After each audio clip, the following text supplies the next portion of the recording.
Alright. Hey, this week we're playing Disgaea. Disgaea Dimension 2. Yes. Which is a direct sequel to the first Disgaea game, actually. So, right now we're in the item world, actually. The first Disgaea on PS2?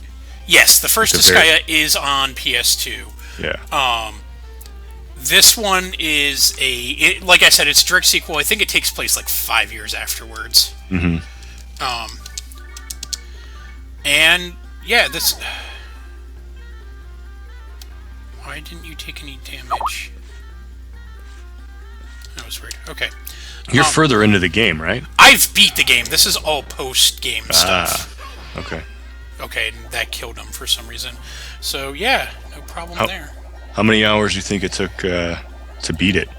It takes about 20 hours to beat it. Oh, okay. So a little bit. And I've played every Disgaea game, so like I'm gonna say it's probably 30. Okay. For most of it, and I just knew what was going on. I know how to cheese my way through most of the stuff. Mm-hmm. Right now, I am in the item world. I'm not actually going to level anything up. I'm just going in to find innocents. Innocents are so all of these guys technically live inside of my item. And if I kill them all, I get more, it levels up my item more, but only small percentages. So, technically leveling everyone, killing every single monster isn't totally worth it unless you're trying to make a perfect item, which, of course some people do. But just going through it, and basically there are a handful of things that actually affect how strong an item becomes in the long run. One of them is how many floors you go down, and the other one is, I'm about to do now, defeating the leader of that level in the item, of that 10 series of levels. And I'm about to do that right now. I'm about to defeat an item general. And so this is one of Laharl's moves. Just a little overstated. It's like a limit break. Yeah, basically, as he slices through the world. So item general defeated. And the names all get more ridiculous the deeper down you go. There's item generals, there's item gods, item kings every 30 floors. Yeah, and so you dive in, and this is So is that new to the Disgaea, where you kind of you kill more guys to power up your weapon? It's always been in there. Okay. It kind of put a lot of this game is put more on Front Street than the previous Disgaea games. There'd always been kind of an argument before whether or not it had any impact in the game, and there's good argument for it because it's such a minor impact, killing every single enemy. So it was negligible back in the day, kind of. Mm-hmm, mm-hmm. So if you said that you've played every Disgaea game, yeah. How would you rate this one then in comparison to the others? Is this one the best? Is it in the middle? This is the best one. It is the best one. By far this is, if you're looking to get into a Disgaea game, this is the one to get. Hands down, huh? Yeah, I'm pretty absolutely. Confident with it. Well, and let me jump out of the item world. We right now I'm just... So what makes it better? Just because of the leveling up system, the story, the graph. It's obviously on PS3, so you got high definition, hand drawn sprites and stuff like that. So what makes why is this one the best? I mean, there's been a lot of Disgaea. There have been a ton of Disgaea games. I will happily show you what makes this just right away. So this is your base. You can walk around, and each one of your characters that you have. These guys are people in my party, so you talk to them and they all have their own little quotes or whatever, but that's affected by how much they like you, and how much they like you is dependent. Will do stuff like when they're next to you, if they perform a team attack. Oh, Sometimes right, if they right. really like you, they'll actually take a hit for you so you don't die.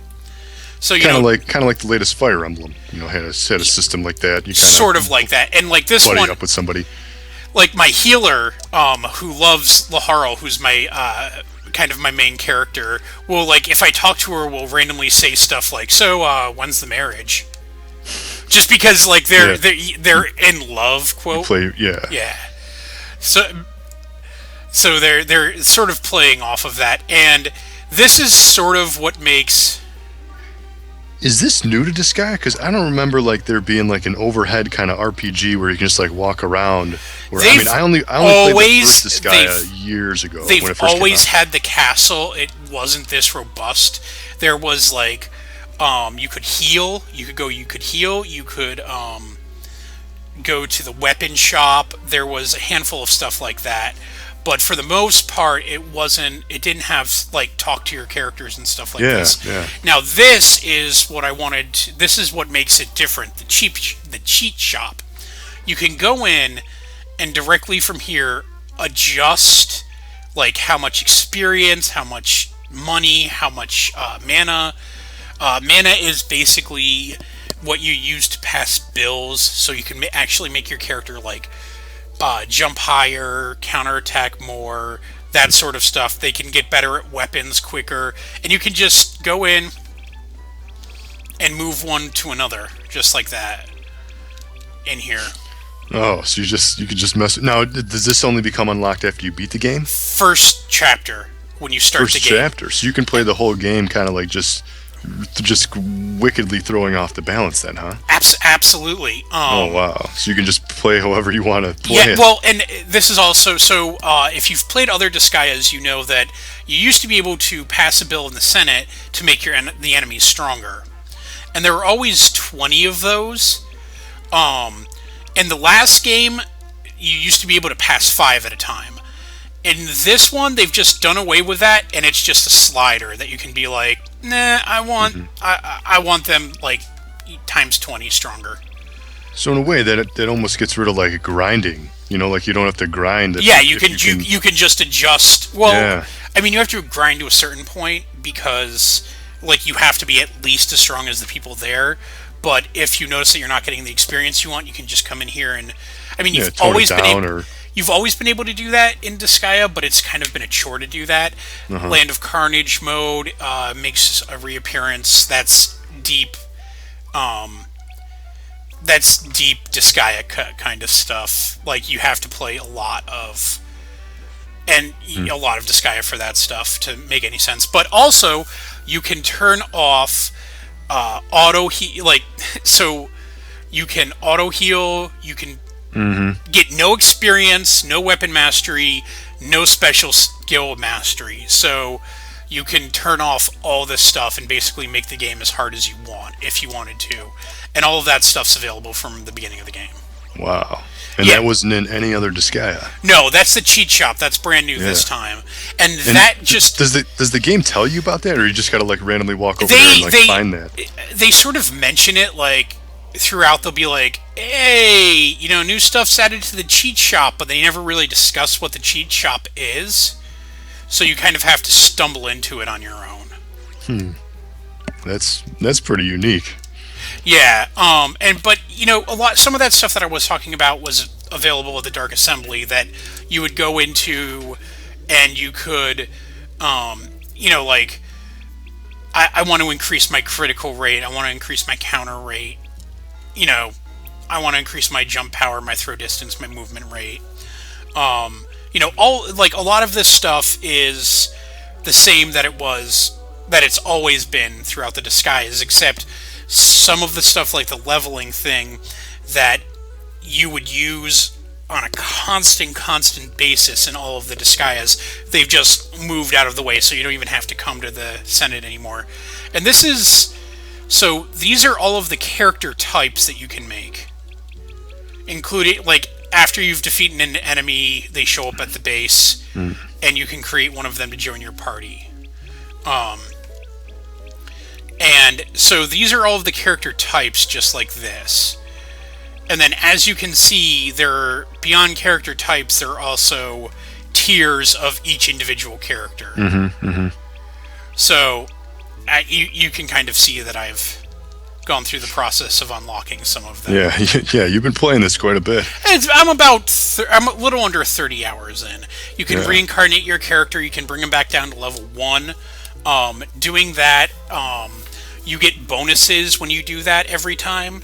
So you'll always retain some of your skills. So, like right now, my Laharo's a level. There's a chart somewhere that you can find that every so many levels, they're called stored levels that you've earned throughout time while reincarnating. You'll unlock more skill points to distribute when you go back next time to level 1. So when you hit the max level, which in this game is 9,999, and you go back to level 1, you'll have, like 15 extra native ability points to distribute, which doesn't sound like much, but you have to remember that's 15 extra points every time you level up. That's always been one of the kind of the staples of the Disgaea, where, like, right now I'm looking at your screen and you have 75,000 mana. Yeah. Like that's a well, and that's not even number. everything. Like I can't. Like there's one that's 200,000 mana that I just don't have enough for. So right now I'm just gonna say I want to increase my counterattacks. Let's say. So this is the Dark Assembly that I'm in. And you can go in, and the Dark Assembly is happy to accept bribes. He likes muscle. So I can go over and I can say, oh, that's cool. I have a couple of those. I will give them to you. Muscle? It gives you more hit points. Victory muscle, dream muscle. Yeah.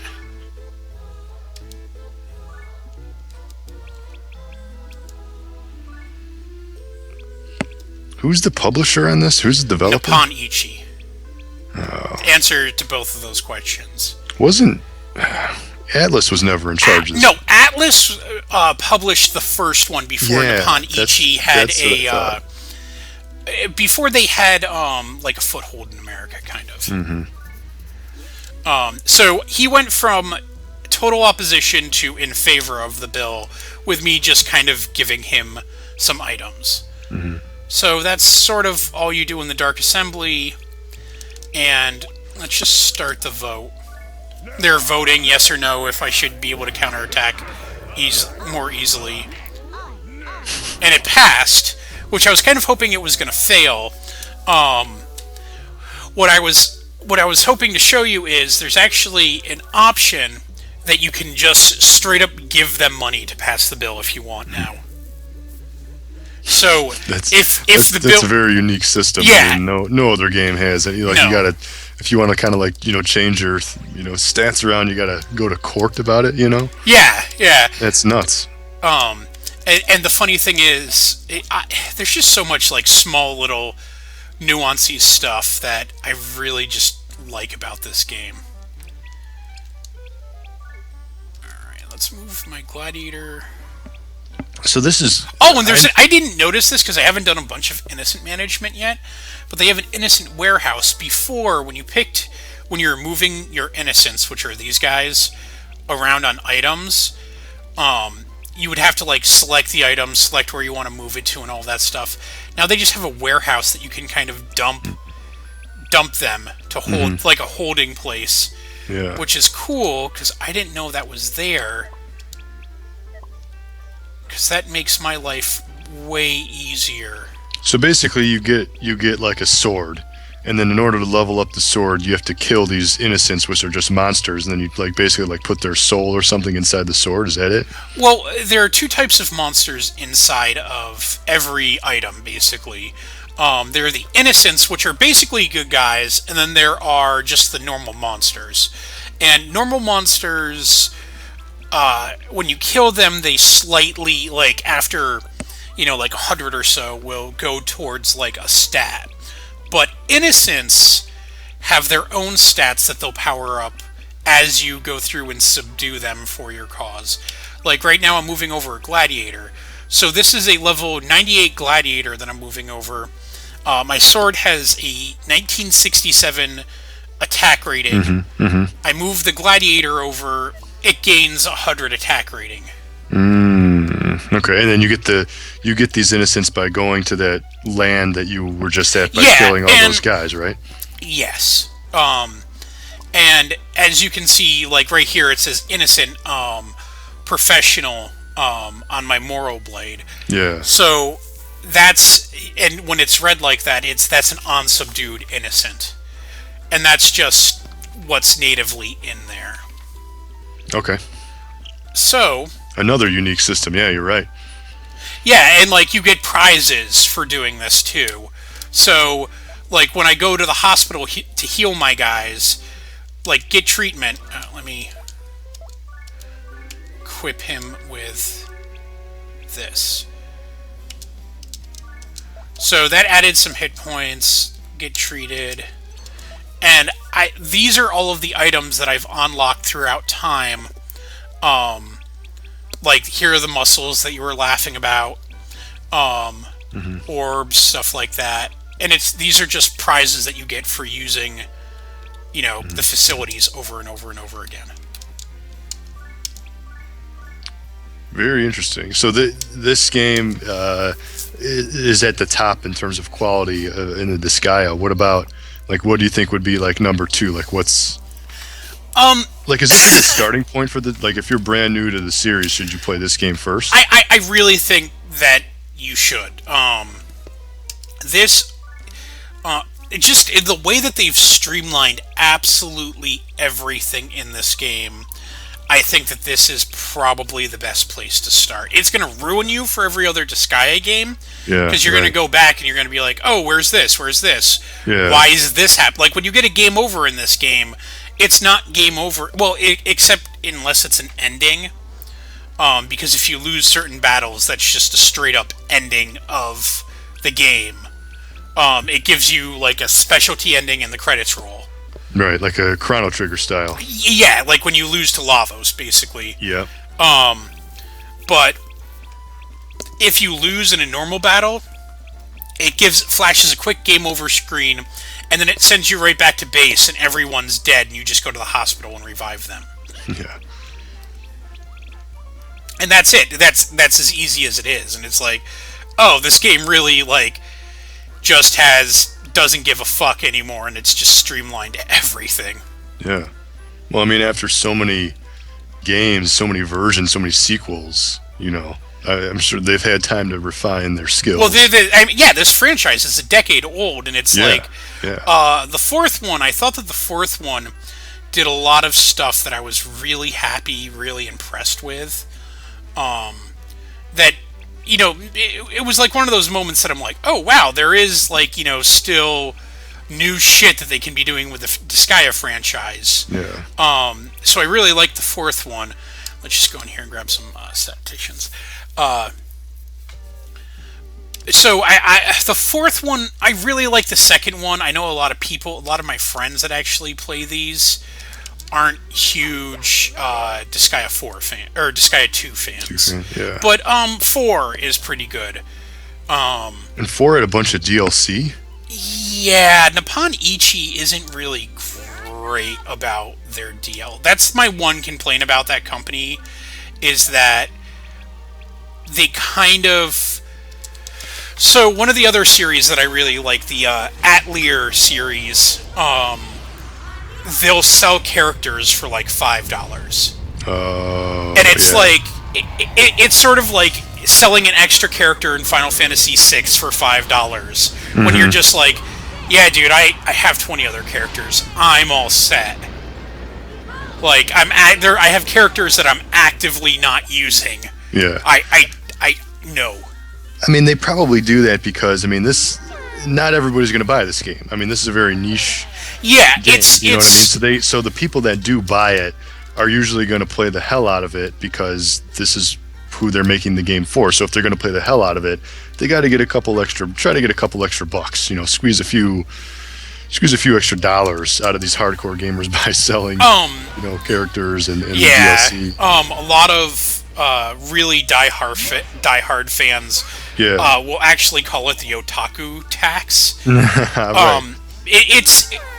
It's because in Japan, anime and video games like this are basically, it's a corporation run by the fans. It's not like, Call of Duty that sells $1 billion, and they make all of their money just from, like, you could almost argue casuals that are going to play it for, there are diehard Call of Duty fans, but of course, but you're going to get the vast majority of people who are buying it are going to play it for like a month or maybe 2, right?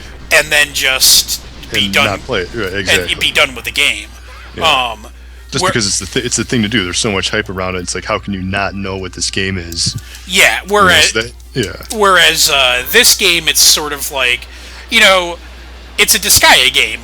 Yeah. Like I've already put 30. I've had this game for 2 weeks. I've put 30 hours into it. See. Exactly. That's just how Disgaea. That's how these games are. That's the audience for it. So, a lot of the time it is. And one other thing that I want to show you that I know you will appreciate. So this character right here, it's the warrior chick. Her ass is always to the camera, regardless of which way you rotate it. Which is done by design, I'm sure. Oh, yeah, absolutely, yeah, it has to be. But, no, a friend of mine pointed that out to me, because it's like a type of class, and he's like, did you notice the female warrior, her ass is always pointed at the camera? And I'm like, no. Now that you mention it. I'm like, no, but now I don't ever think that I've seen her front, which is kind of odd. Oh, and here's a sort of special stage. This is an innocent-dominated stage, so if I throw all these guys back to my boat, I capture them. Here I come. Which will be interesting because just to see if I lose interest before I actually do that. Do you think Disgaea is like your favorite like strategy game? Yeah, absolutely. Yeah. I like Disgaea way more than I like Tactics for the most part. Yeah, I mean, that's the thing. Like, I really like Tactics Ogre, of course, Final Fantasy Tactics, everybody likes that. But Disgaea is the one, I know of it. I haven't had much experience with it. Because, again, it's one of those niche games. But, yeah, I mean, I like, yeah, sure, give me a Fire Emblem. I really love strategy games. So it's kind of like shame on me for not playing these types of games. Yeah. I kind of missed out. This is like the one series where I really want to dip into. I just haven't for some reason. It's mostly a time thing, I'm sure. It is. Like, I love this series, but I will be the first person to straight up tell you that these games are a time sink. Yeah. And you can go through and you can beat just the main story, and there is more than enough content in that for you to be happy. I mean, Nippon-ichi doesn't really charge full retail. Like, their games are normally $40 or $50.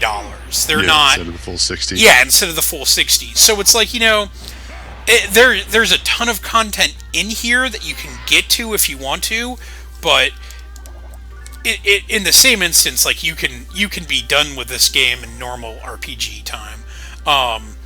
Actually, the Vita is, I guess, Radio Shack Online is having a sale this weekend on the Vita. No, this is actually this is brand new. We just got someone in chat asking. Yeah. What do we got? Yeah, this game came out like, what, you said a month ago or something? It's about a month at this point. This is actually it's a direct sequel, which is why it's called the Second Dimension. Also, I love their naming convention. If you'll notice, one of my guys is called Uppercuttus. Yeah, not the octopus. Not the octopus. I have another one called You Found Me. Did you name them that, or was that their name? Well, I just normally go with the random names. No, this is actually direct sequel to Disgaea, Disgaea 1. It's actually called Disgaea D2. I don't know why. I think the database might be old, which is why it's Dimension 2 or something.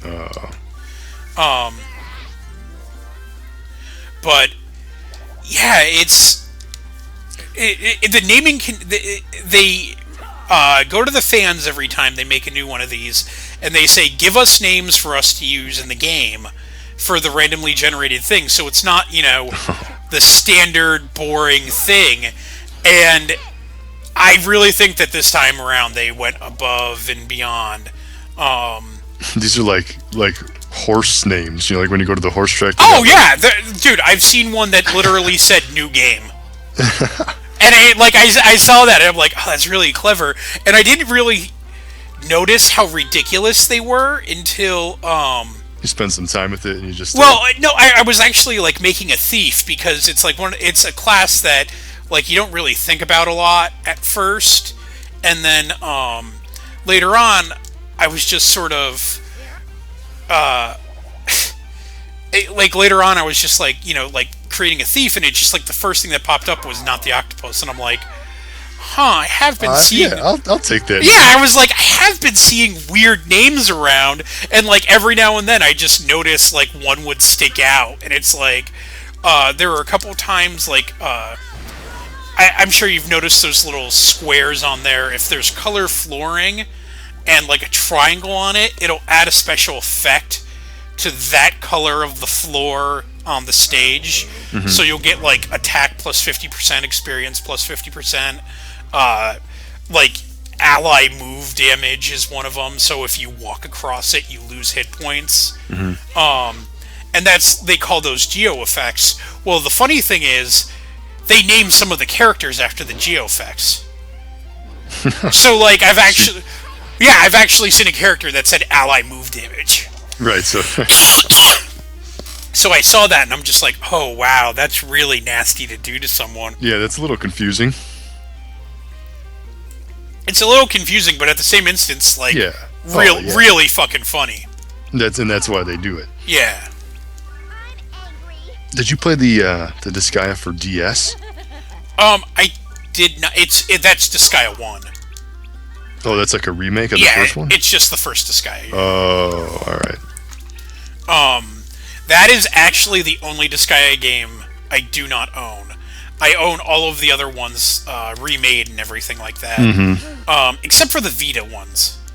Right. For obvious reasons. You're gonna buy a Vita on Radio Shack Day? Well, it's $150 for a Vita this weekend on RadioShack.com. Yeah. Which is like, yeah, exactly. It's sort of like, that's almost Vita buy-in price. Yeah, but you know what sucks though is you got to get a memory card, and memory cards are expensive. Yeah, memory cards are like $50 for the Vita. Oh yeah, and that's not even for like a good a big one, Yeah, I'm not arguing with you because you're fucking right. Yeah, well, that's just the nature of Sony. I mean, look at the PSP. You buy a PSP, then you got to buy the Memory Stick Pro Duo, which only Sony and SanDisk make, and so they're rarer memory cards, and they can charge way more money. Yeah, whatever they want for it. Mm-hmm. Yeah, exactly, because they're making their own memory cards. So yeah, buy the system, buy a memory card. I mean, you're still looking at $200. Well, it's better than it was like when the Vita launched. Sure. Like when the Vita launched, like the large memory card was. It was like 200. I thought it was $200 in some instances. Like I forget how big they were, but yeah, I think like the biggest one they had was almost $200. The second biggest one was over 100. Yeah. Which is just ridiculous, and you have to get a big one because Vita games are just going to be be and they installed to the memory card, which is why you needed. Well, yeah, it's because you could download and shit. Yeah, exactly. I mean, that's the thing, and it's and that's the one thing that kind of has me a little bit concerned about this new generation with the PS4 and the Xbox One right around the corner is, even though it's a 500 gig hard drive, have you seen the install sizes for these games? Yeah, like 30 gigs. 30 gigs, 40 gigs, 50 gigs, like. You're going to run out of space pretty quick. That's just like the retail games. That's not including like, future downloadable games, DLC. I mean, 500 gigs is, people are going to fill that up pretty quick. Yeah, well, 500 gigs is it's more than you give it credit for. I mean, we'll see. It's going to be one of those things where if you're playing a lot, yeah, I think you could fill it up pretty quick. I mean, my 360, I got a 250 gigger in there, and I'm pretty much almost full. I got like 30 gigs left out of it. Yeah, I have 120 and I have to do maintenance constantly. Yeah, you always got to do maintenance and file management, things like that. What am I not playing anymore? Let's delete this. Yep. I got in an argument with a friend of mine about the upcoming release, and he's going Xbox One, and I was just like, dude, why? He's like, oh, there are more games for it. I'm like, you're delusional. Yeah, I mean, so what are you going to play? You're going to play Assassin's Creed 4, which is on current gen. You're going to play Battlefield 4, which is on current gen. Okay, maybe like Killzone, is unique to the PlayStation 4. But I mean, Halo. Well, no, yeah, but I'm talking like launch. What are you going to play at launch? Like Forza. He was like singing the praises of Forza, and I wanted to look him and be like, Forza, dude, yeah, you're the only person I know who buys every Forza and likes it. No, doesn't play it. Oh, well, like I have a bunch of friends that will buy Forza that will play that game for like 150 hours because they're just car nuts. But he's the only person I know that buys Forza and is just like, yup, gonna get into this one, and plays it for like 5 hours and is like, I'm all set. Yeah. I mean, there's nothing spectacular at launch. Like if there was like a new Mario 64 2 on the Wii U, then that would have been a huge deal. But there's not a big game that you really but both of us are launch. like kind of looking forward to getting Wii U's this holiday season. I'm gonna get a PS4, of course. I'm gonna get I'm probably gonna get an Xbox One or Xbox One. I'm probably gonna get these, but I'm probably not gonna get them. Yeah, I'm not gonna get them right now. Well, also, my entire theory on it is Xbox still has to prove to me that system's not gonna die. Yeah, that's the thing. Like, you're buying the first gen. You're always kind of throwing the dice there. I mean, no, I have never felt as unsure about a console as I do about my Xbox. Oh yeah, I mean, you hope that Microsoft did their homework and they learned their very expensive lesson with the 360. With the 3 red lights. So hopefully they put some durability into the unit. But again, it's one of you're not really going to know from 1, 2, 3 years down the line when systems are out. And the thing with all these new consoles, specifically like the Xbox One 2, is they're designed to be the multimedia entertainment system. So they're going to be used a lot more. They're going to be on a lot more. They can do more things. So hopefully the durability. I wonder what the warranty is. I haven't seen. Well, and that's the other thing that like no one brings up. I don't want to be that up. I don't want to be without my fucking system for 2 weeks, months. How long? So that was one of the things that I brought up. So Microsoft was like, oh yeah, it has to come with the Kinect. Well, like, what happens? Like, worst case scenario, like the Kinect falls off the TV and breaks. Can you just buy a separate Kinect? They didn't. I'm assuming no. They never specifically called it out. Or then what do? You have to just mail it back and just have them fix it, or can you order a refurb one on Microsoft.com or something like that? Like, what is the warranty as well? Is it just like if something breaks, we'll fix it? How long is the warranty? Like, no one, Sony and Microsoft, from what I've seen, have not mentioned any warranty details. Yeah. I mean, to be honest with you, I mean, yeah, it's very cool to be a part of the new generation with PS4 and Xbox launching, but at the same time, like, me personally, I really just want to play the new Zelda 3DS. Yeah, no. Link Between Worlds. Like, I'm really looking forward to that. I mean, I'm in the process of writing my Game of the Year article right now, and there's a game coming out tomorrow that I want to play. What's that? Senran Kagura. I don't know. Exactly. It's a weird Japanese game. Is it an import? No, they're actually Xseed is releasing it. Oh. Xseed is doing God's work over there. Yeah, what system? 3DS. It's download only. Nintendo actually supposedly Nintendo it's about like big-breasted Ninja Schoolgirls, but it's like a 3D beat 'em up. Mm-hmm. It's like with RPG elements, and And yeah. it looks really cool, but it like Nintendo's just like, yeah, we don't want this on store shelves because it'll send the wrong impression. Mm-hmm. And like Xseed had to fight tooth and nail. Like supposedly the game was already fairly localized, and they had to be like, look, we really want to release this, and they had to get. So yeah, they're just gonna put it on the eShop. Yeah, it's just on. I believe it's tomorrow too. Nice. Okay. Yeah, because they release their stuff on Thursdays usually. Yeah. So it'll be. Yeah, I mean that's exactly what I'm looking for. Like Xseed, man. Xseed Atlas. They have released the games that those unique games that I get the biggest kick out of. It's not another Call of Duty. It's something new, something different. Yeah, exactly.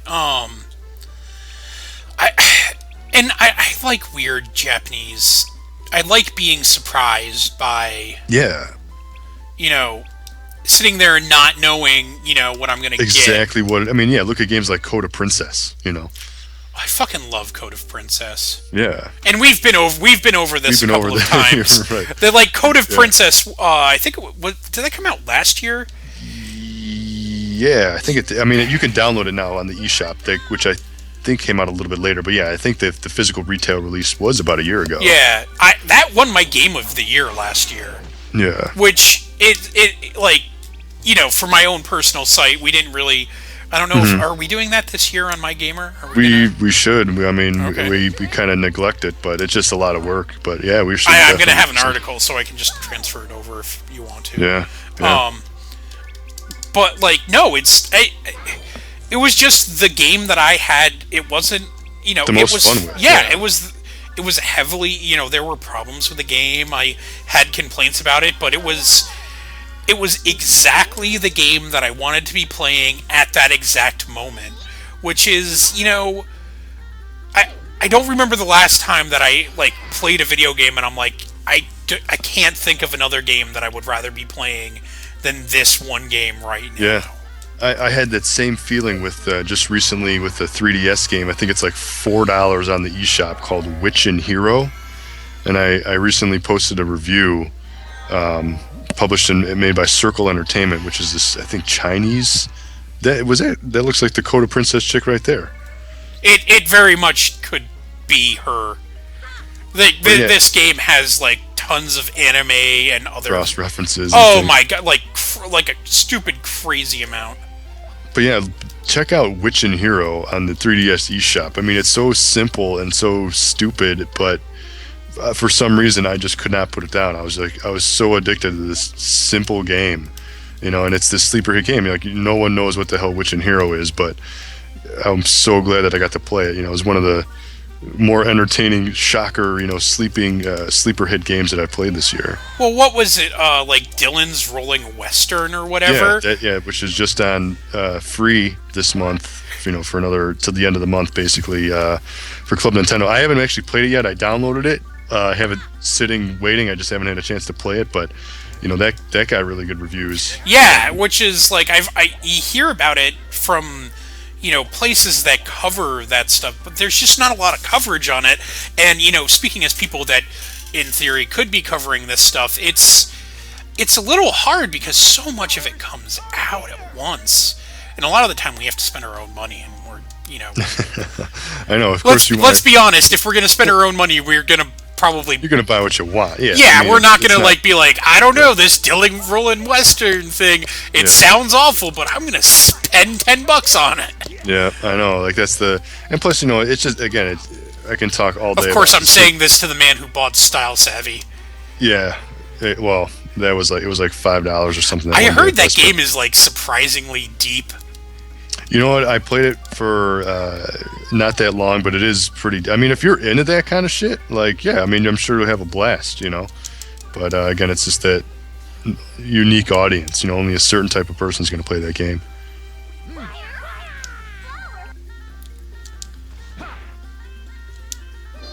And yeah, that cat is hitting me with a fish. Only in a game like this. Well, yeah. Yeah, no. When I was thinking about when I heard about the Vita, I was just thinking about because you can get PSP games and all of the Disgaea games have been re-released on PSP or or Vita at this point. I'm just sitting there and I'm like, maybe I want to pick up a Vita and just like have it be my Disgaea portable machine. Pretty much. I mean, well, there's that.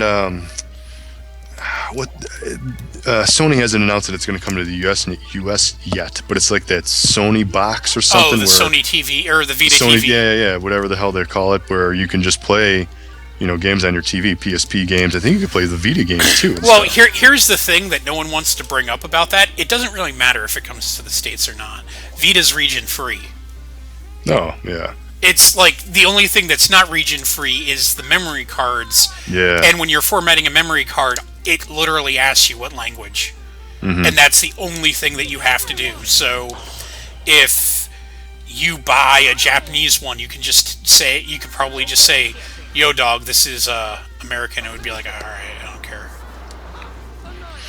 Yeah, I mean that'll be interesting to if that comes to the States. I mean that's a pretty interesting piece of hardware. Well, and see, my deal is like I would want it to play UMDs because I have all my PSP games still in UMD format. I have like just a few. Well, that's the thing is like it's all digital. Well, the problem, what ended up happening is in Japan, they have this. There's this technology that they can use that they can see if you legitimately. Oh yeah, they had that. Yeah, right. Well, because that's what they did with the PSP Go. Like if you own the UMD, there was you can transfer over, or you can just make it into a digital. Well, the problem ended up being that when they started talking about it, they were talking about doing stuff like you go to a GameStop and GameStop will have a redemption thing sitting right there in the store that you like feed it in and it'll give you like it'll be like, oh, okay, this is, yeah, like Disgaea, PSP, here's a download code for that. Yeah. And it'll give you a download code. Well, what it ended up being is they would read the disc off your PSP, and there was a way that it could verify that like individual discs or something. Yeah. And then you had to pay a licensing fee on top of it. Oh yeah. And I'm sure they're which is $5 a game to do that. Well, some of them were $5 a game. It varied depending on the game. Mm-hmm, mm-hmm. The problem started to become that some of the games literally, like, I think it was like a pachinko game or something. It was like a mahjong game, let's say. Yeah. Was like, yeah, you have to basically rebuy this game. Mm-hmm. Like, and it was full retail price to relicense the fucking game. Yeah. And it's just like, oh, well then, never mind. And that's the problem. And then it all goes back to, well, if you want to play these games digitally, guess what? You need a big ass memory card. Yep. And that's going to cost you another $100 yeah. or whatever. Well, they're way better now. I think the largest one is about $50. Like, they've gone down in price. But yeah, the PSP memory cards, yes, have gone down in price. Vita cards have also come down in price. They're still pricey, but they have come down from their initial launch. I think PSP ones you can get for a fucking song. Yeah, you can get them. They're pretty cheap now. And, in Sony's defense, I have a Sony camera that came out around the same time that the PSP did. Uh-huh. And it uses that memory card. Yeah, format. it uses the same. Exactly. That's the thing. So, like, Sony, everything. That's the cool thing about Sony is that, like, everything is the same. Yeah. Well, and they do it's that. Cool and a curse depending on how you look at it, because Sony wants you to buy everything Sony, and rightfully so. Well, you bitch about that, but it's worked to their advantage before. I mean, and even now, it's like, you say that. Then you look at Blu-ray. Yeah, exactly. That's how it's always been. Look at and then it's like you the say cassette that player, the Walkman. Yeah, or like the mini disc. They don't talk about it. CDs. Like Sony was like one of the early supporters. Well, no, they were a large owner of the conglomerate. Yeah. That did that. It's like same thing with the Blu-ray. Yeah, Sony doesn't exclusively own Blu-ray. Sorry for my fuck. I hope I'm not getting sick. You know, it's the same Disney. thing. They don't own all of it, but they own a Right. large enough, Yep. percentage. Yep. Mm-hmm.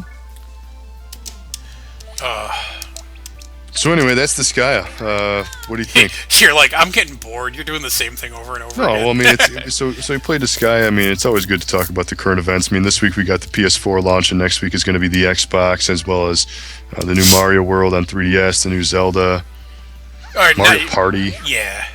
God, I forgot that was coming out. A lot of stuff. Over the next 2 weeks, just a ton of stuff. Yep. An overwhelming amount of things that are going to come out. Yeah, and if Microsoft can show me that they're not gonna, that their system isn't just going to die, I might one day be interested in buying it from them. Yeah, I'll get How many one. Xboxes did you have die on you? Oh my God, I think I'm on number like 4 or 5 right now. 11. Yeah, yeah, exactly. Yeah. Yeah. Well, I kept getting new ones too, like because I had a Yeah, replacement policy. yeah, me too. You never buy a used Xbox 360. Well, no, and That's I just- always what it was I worked at Best Buy at the time, so I would just I got the replacement policy because as an employee they're like, yeah, come on, man, you have to pick it up. It's like, yeah, I can't Yep. really say no because I know how this number affects your hours. So yeah. Well, that Xbox ended up dying on me, and I just kept replacing it over and over again, and I took them for a fucking ride. All right, so this is Dan Gilman. You can find me at Gilman on Twitter. On Mygamer, I write stuff there occasionally. I also, let's say, host the weekly stream, along with Zach, of course. And you can find me on my website, varms.net. It's a place that I say fuck a lot. Zach? Yeah, I'm Zach. You can follow me at Zach Gaz on Twitter. Check out Mygamer, of course. Check out squallsnake.com. That's just my personal blog. Yeah, we're here every Wednesday doing a live stream usually. A lot of new stuff coming out with the new Xbox, and a lot of news that's going to be coming out. So just stay with the site and let us know your feedback. All right, and we'll catch you all next week, hopefully. Yeah, take it easy.